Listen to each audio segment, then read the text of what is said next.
Good morning, and thank you very much for being here. My name is Ed Howard.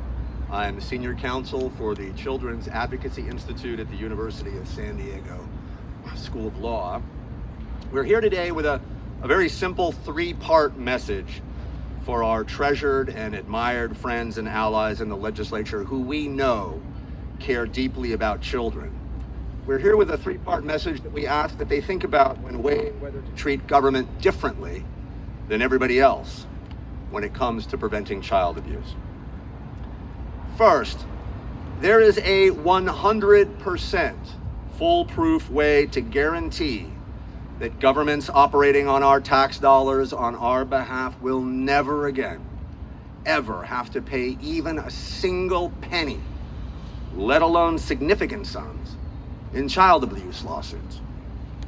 And that foolproof strategy is do what is needed to measurably reduce the number of children who are abused on our watch, because less child abuse means lesser and fewer child abuse lawsuits. Second, any proposed legislative solution to the budget problems that may have been caused by our collective failures to prevent children under our care from being raped, beaten, and sexually and physically abused cannot one iota, not one micron, not one atom, reduce the financial incentives motivating the governments that take care of our children to prevent child abuse from occurring in the first place. To do that is a matter of fiscal policy. That's just nuts, because that policy will inevitably cause even worse budget crises in the future than exist now. And third, a point which respectfully is obvious, but which as survivors of child abuse and child advocates, we are obligated to say, and it is simply this. When it comes to the traumatized survivors of child abuse, here, survivors who may have been abused as babies and toddlers, survivors who did not ask to be placed in foster care, survivors who are overwhelmingly of color, survivors who, because they were just children, had no control over which juvenile detention center they were sent to, which guard was hired to oversee them, which foster parent they were placed with, survivors who were often too small even to run away, survivors who we, by blunt force of our law and our government programs, have traumatically removed from the care of their parents and families and placed in our own care with our own government-chosen strangers. As child advocates and survivors, we are obligated to say the following. With profound respect, it is a towering immorality to make the traumatized survivors of child rape, beatings, and sex abuse pay the bills for our negligence or our illegal failures to protect them. It is our fault what happened to them, not theirs. Now, we are hearing about competing priorities. And we all who work in and around the building behind me, we all disagree about a lot of things. But I hereby respectfully conclude with this challenge. Of all the priorities of government, of all the priorities of politics, name for me, please, what is the bigger priority for us and the governments that act in our name than preventing mere children entirely under our power, from being raped, from being beaten, from being sexually and physically assaulted by the very grown-ups we have selected to take care of them? I respectfully submit there is no higher priority. And if we agree on that, then we ought respectfully to be able to agree on this. Relieving us and the governments that act in our names of the full financial consequences for us failing children under our power and care will not and cannot motivate us to take better care of them. And said another way, any policy that reduces the financial motivation for us and the governments that act in our name to prevent child abuse from happening in the first place is policy that increases the chances that children will be abused. And we have to be better than that. And we are better than that. With that, I'm pleased to introduce our first speaker, Gloria, who is a survivor of Los Angeles Unified School District.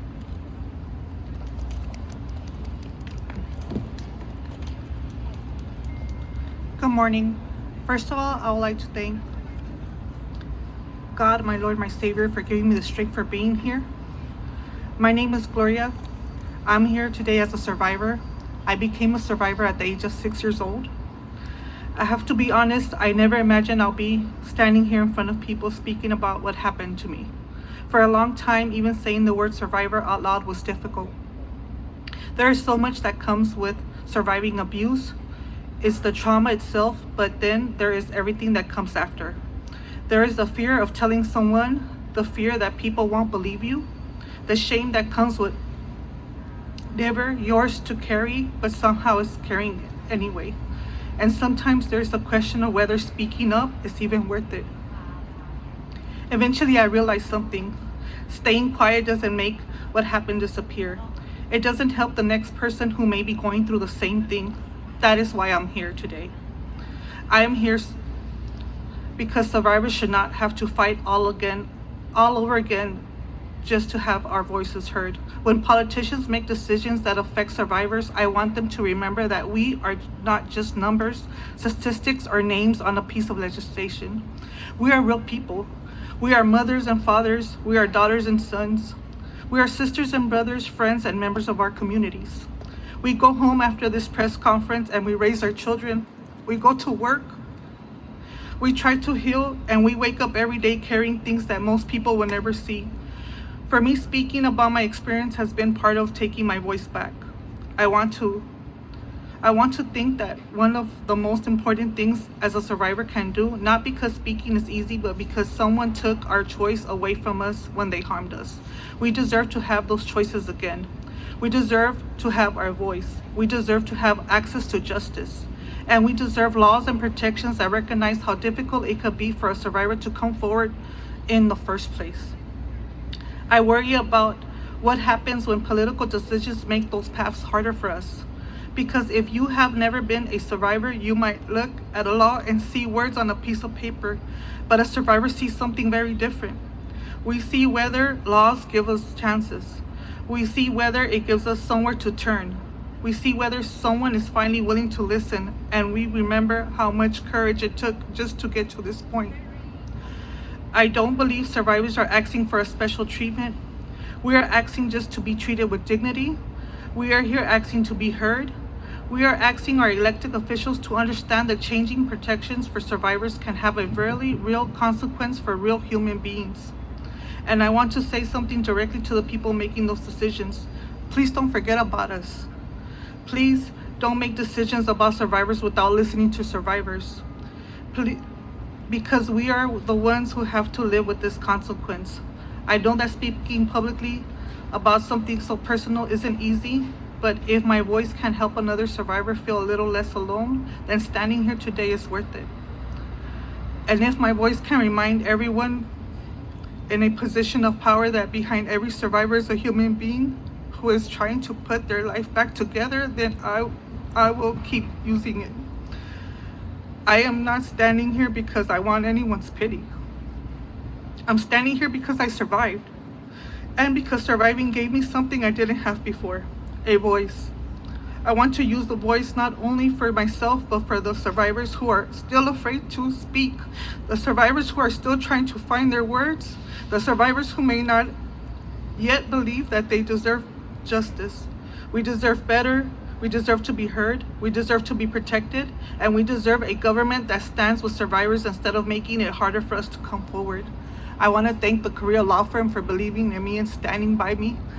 And also want to thank the Youth Law Center. Thank you for your time.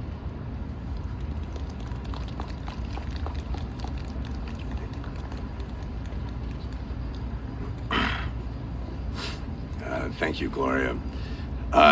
Now I'd please like to introduce Jennifer Rodriguez, who is the Executive Director of the Youth Law Center. First, Gloria, thank you for your courage and for being here and telling your story.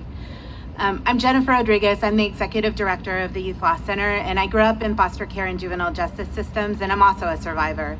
And for nearly 50 years, the Youth Law Center has worked alongside young people in foster care and juvenile justice systems who also are survivors to accomplish system change. I want to ask everyone talking about this issue to remember who is at the center of it. You don't have to hear every terrible story. You don't have to hear about a terrified, defenseless young child being raped in a foster care facility, or a foster child who's being sexually abused by a foster care shelter facility doctor during a physical exam when she's already reeling from being removed from her family, or a teenager in a group home being exploited by the very staff member who is supposed to care for them. Although way too many of those stories unfortunately exist, and they are devastating. You only have to believe something very, very simple. A child that the government takes into its custody should not be raped, assaulted, or sexually exploited by the adults the government pays, licenses, hires, or approves to care for them. And if the worst does happen, then all of us here have to take responsibility to reckon with the damage and to do everything possible to repair it.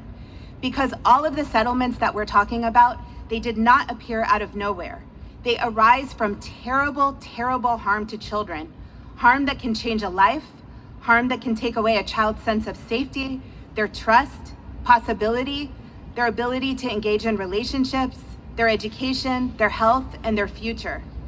That is the real crisis that we should be talking about. The financial consequences to counties are serious, but they are actually consequences of a much larger and much more important problem for this state. Children were abused in the systems that the government created to protect them. And I am deeply troubled that so much of the conversation here in Sacramento, in this building right now, is about one question: how do we pay less when abuse happens? Where is the equally urgent question: how do we stop children from being abused in the first place? Because this is not just about something that happened decades ago. It is happening right now.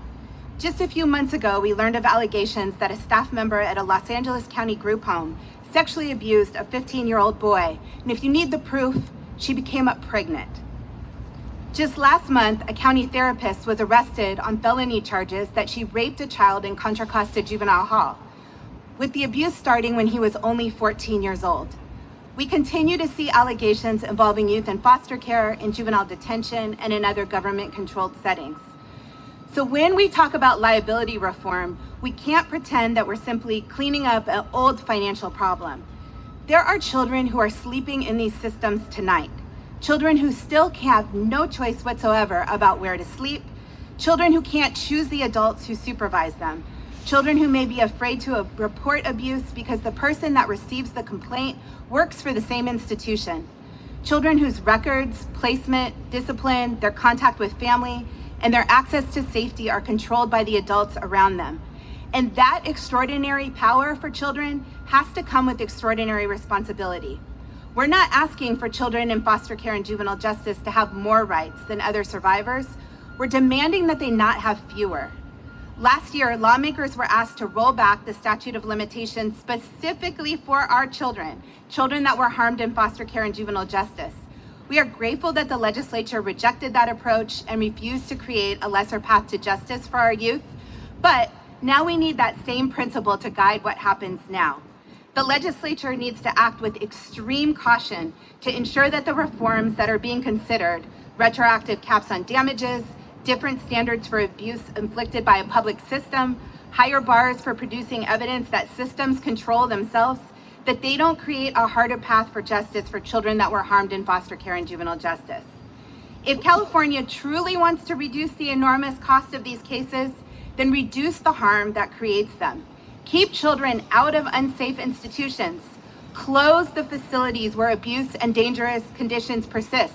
We know where they are.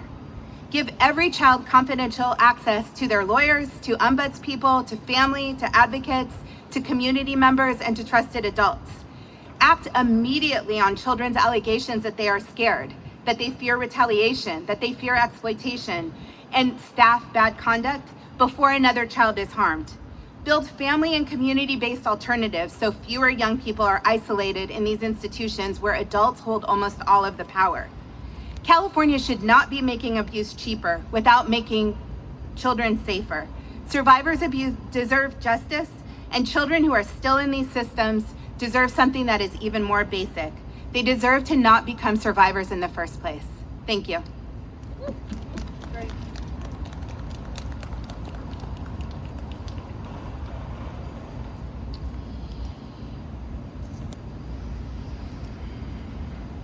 So, in closing, I work for a law school, and so the north and south, east and west of my reference for how to think about this comes from the law. And when it comes to foster children in particular, the law says that the state has a special relationship with such children. And what that means, among the things that it means, is that when it comes to the state, our obligations are higher than for everyone else, because the power that we have over the children is greater than anyone else. And as I was listening especially to Gloria, I was reminded of what's at stake when we're talking about childhood and children. There is a book called Let Us Now Praise Famous Men by James Agee. And I have a terrible memory, but I instantly memorized this passage. In every child that is born, no matter of what parents, no matter of what circumstances, the potentiality of the human race is born again. And in that child, once more, and for each of us, is born our terrific responsibility toward human life, toward the utmost idea of goodness, of the horror of error and of God. I believe, Agee concludes by saying, that every child is fully capable of realizing his or her potential. And their being cheated of that opportunity is the commonest and most inclusive of crimes of which the human race can accuse itself. Not a single bill should come out of that building behind me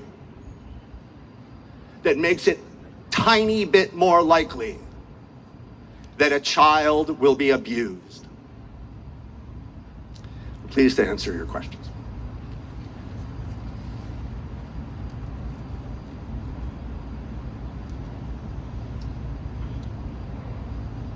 Seeing none, thank you. I'm I sorry. just have one question. Not even about the actual. Oh, thanks so much. Thank you. Not even about the actual cost in terms of what I understand from that Politico article that these governments are worried about. What is your worry about? Not the literal dollar cost, but the cost of what could happen emotionally and whatnot for children if they pass this legislation. I mean, it will be a cost in your view? Sure. Well, I think it is widely known that when we don't actually allow young people who have been in foster care or the juvenile justice system healing, those costs show up to all of us. They show up in our emergency rooms, they show up in our behavioral health systems, they show up in the cost of young people who get derailed from a post-secondary education and can't be the leader, the neighbor, the community member, the healer that they were really meant to be. But I think this is my issue with this is people are so focused on actual costs, and I don't actually want to negate the seriousness of the budget crisis for counties. Counties provide vital services to families, but protecting children's safety is just as important a cost in terms of dollars and cents, and in terms of, as Ed said, our collective morality. If we have one duty to children and youth, it is to make sure that they are safe. And we're not doing that work. This is a very robust conversation about how to minimize costs and exposures for the county. What we're asking for is the same kind of robust discussion about how do we keep our children safe to avoid all of those costs and lost lives, lost futures, lost opportunities down the line that we are all going to pay.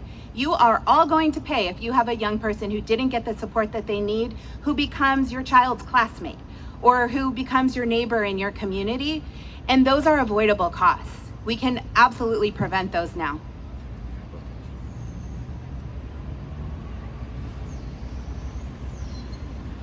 Hi, thank you. Maya Miller from Cal Matters. I understand that there is not currently legislation language in print right now in that building. I want to know, what is it specifically legislatively that you are asking the folks in that building to do or not to do in order to support the children that you're trying to protect? Well, that's true. We don't have it yet. By the time that it comes out, we fear it will be too late meaningfully to stop it. You've been around here a long time. The bills that come out at the last minute are typically those that may not have survived a more thorough scrutiny of the regular bill process. I'll mention a couple. One of them is there are draft proposals that we've seen that will impose, and remember, this is just for children who are raped, abused, and beaten under government care, a uniquely high burden of proof to prove the liability of the governments that doesn't apply anywhere else. And that would be the clear and convincing evidence standard. In the law, that is the second highest legal standard to meet. It's only under a reasonable doubt for a criminal prosecution. It's the same kind of standard that is required if you're going to take my law license away. That's how serious it is. That's how big a deal it is. And it does not apply to other plain vanilla, regular personal injury cases that might involve adults. That is grotesque, that a child would have to have a higher burden of proof to get compensation for crimes committed to them by people that we selected. That is grotesque. That's one. The other thing that we've seen reports of is some sort of arbitrary cap on the amount of compensation that survivors can get. Let's be really clear about that. That means that we are very purposefully deciding that compensation that would otherwise be needed to make these people whole, in the opinion of a court or a jury, will be categorically and arbitrarily unavailable only to children, and only to children who were abused on our watch through our governments.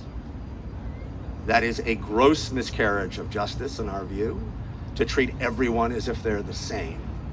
And it is a gross miscarriage of justice in our view to uniquely single out children with whom we have a special relationship for especially bad treatment. Can I just say also in response to your question that part of the challenge is what's happening here right now. We are standing outside the building where the decisions are getting made. We haven't seen any language. we're having to ask survivors to speak into a microphone and hope that the folks who are making the decision in the building hear our voices. That's not democratic process. This is a decision of great consequence, and survivors absolutely need to be consulted about what they think real prevention looks like, particularly from the Youth Law Center's perspective, particularly in juvenile justice and foster care. Young people have full change agendas. Organizations like the California Youth Connection, like the Young Women's Freedom Center, their entire mission has been based on designing how do you actually build healthy systems that can help young people thrive and that make sure that they are not exposed to harms. They should be sitting at the table helping to design the agenda so that we are not back here in a year and 2 years from now. So I would say the number one thing that we want to have happen is a process that actually is inclusive, robust, and we're making very consequential decisions that are going to deeply impact survivors' lives, and there should be an opportunity to really be heard. Can I follow up on that just before you leave the microphone? Sure. Is that to say then that the legislative leadership in both chambers and the governor's office are refusing to include you all in their decision-making meetings? Like, what does it mean to not be at the table in that building when these decision-making processes are happening? Well, I think when you have these kind of decisions that get made outside of the formal legislative process where people can plug in, then it doesn't take an active refusal. It's just a process that's not accessible to any of us in the public who are stakeholders. So I don't know that there actually is a reluctance to hear. I'm not sure that folks in the building actually understand the consequence of the kind of decisions that are being made. Like, for example, we've heard that there are discussions about prevention that make it change mandated reporting rules, and that is being characterized as prevention. You talk to any young person who has had to spend a night in juvenile hall, any young person who's had to spend the night in a congregate care facility, in foster care or a shelter facility, they're going to tell you that is not prevention. That is intervening after abuse already happens. So I just think that this is because it's being characterized as sort of a crisis budget situation for the state. We're not thinking about the human implications and the kind of deep system expertise that you need to get to how do we keep children safer to actually prevent these kind of costs from consuming counties and, more importantly, consuming the lives of survivors.